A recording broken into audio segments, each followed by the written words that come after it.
Breaking alert. Ukrainian drones ignite tensions over Moscow, a calculated escalation in the skies. In the pre-dawn chill of October 9, 2025, sirens wailed across Moscow's sprawling suburbs as Ukrainian long-range drones pierced Russia's vaunted air defenses, sparking multiple blazes that lit up the night sky and sent plumes of acrid smoke billowing over the capital's outskirts. Eyewitnesses described the scene as a firestorm ballet, intermittent explosions rattling windows in the Zelenograd district northwest of the city center, where at least 3 residential buildings and a warehouse caught fire after debris from downed drones rained down like fiery confetti. 3605 F3 Russia's defense ministry reported intercepting 112 Ukrainian unmanned aerial vehicles UAVs nationwide overnight, with 18 neutralized directly over Moscow Oblast alone, marking the 3rd consecutive night of intensified strikes that have pushed the capital's air raid alerts into a grim routine. 057 FA3 Mayor Sergei Sobyanin, in a terse telegram update at 4:17 a.m., confirmed no major structural damage, but noted temporary flight suspensions at Vnukovo and Domodedovo airports, stranding thousands as emergency crews battled spot fires that illuminated the Moskva River like a dystopian light show. This barrage, the largest since a 236 drone assault on September 23, underscores Ukraine's bold pivot to deep strike doctrine, leveraging swarms of low-cost, AI-guided quadcopters modified from commercial models to overwhelm Pantsir S-1 and S-400 systems designed for high-altitude threats. 835 FB8 on X, real-time dispatches from locals painted a visceral picture.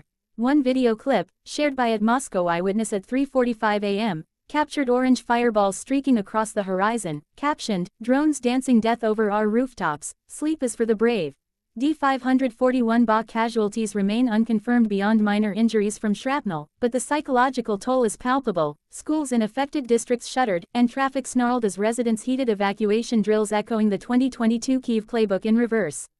The operation's genesis traces to Kyiv's Security Service (SBU) and Special Operations Forces, who, per intercepted chatter analyzed by Western intelligence, coordinated the launch from hidden sites in Sumy Oblast, just 400 kilometers from the border.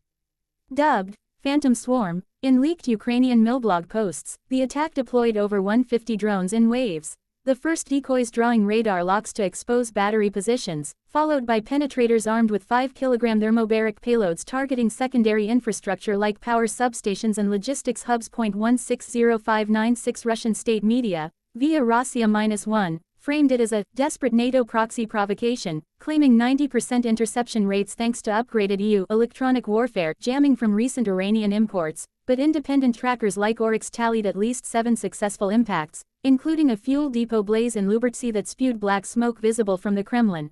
A 3D4FA. This fits a escalating pattern. Since August, Ukrainian UAVs have hammered 16 of Russia's 38 oil refineries, slashing fuel output by 15% and fueling domestic shortages that have idled civilian flights and spiked petrol prices to 70 rubles per liter. 6 AEA 74 echoing earlier hits like the September 30 Yaroslavl refinery inferno, where flames raged for 12 hours despite no confirmed drone radar pings, hinting at sabotage hybrids. Today's strikes amplify the economic bleed, with Bloomberg estimating $200 million in direct damages across the campaign. 82 times 10 to the 323 on the ground. Moscow's response was swift but strained. Pantsir crews expended over 200 missiles, per satellite imagery from Planet Labs, while FSB units cordoned off impact zones, detaining a suspected spotter in a nearby high-rise. Ukrainian President Zelensky, in a midday address from his secure bunker, hailed it as retaliation's rhythm, every drone a note in the symphony of sovereignty, tying it to Russia's 12-hour barrage on October 8 that killed 4 in Odessa and crippled the capital's grid. AS-6E-37 NATO's Brussels HQ condemned the cross-border escalation but reiterated support, with U.S. Ambassador Bridget Brink warning of escalatory red lines, while approving a $500 million drone replenishment package. As acrid haze lingers over the Moskva, this firestorm isn't mere pyrotechnics, it's a tactical terror that exposes fissures in Russia's aerial armor, where billion-dollar S-400s falter against $2,000 DIY death dealers. Moscow's millbloggers rage on Telegram, dubbing it Zelensky's ziplines of doom, while Kyiv's feeds flood with morale-boosting montages of successful returns. AC 6342 The human calculus cuts deep. A Moscow mother, interviewed by RT, clutched her child amid evacuation sirens, whispering, "We thought the war was far, now it's in our skies."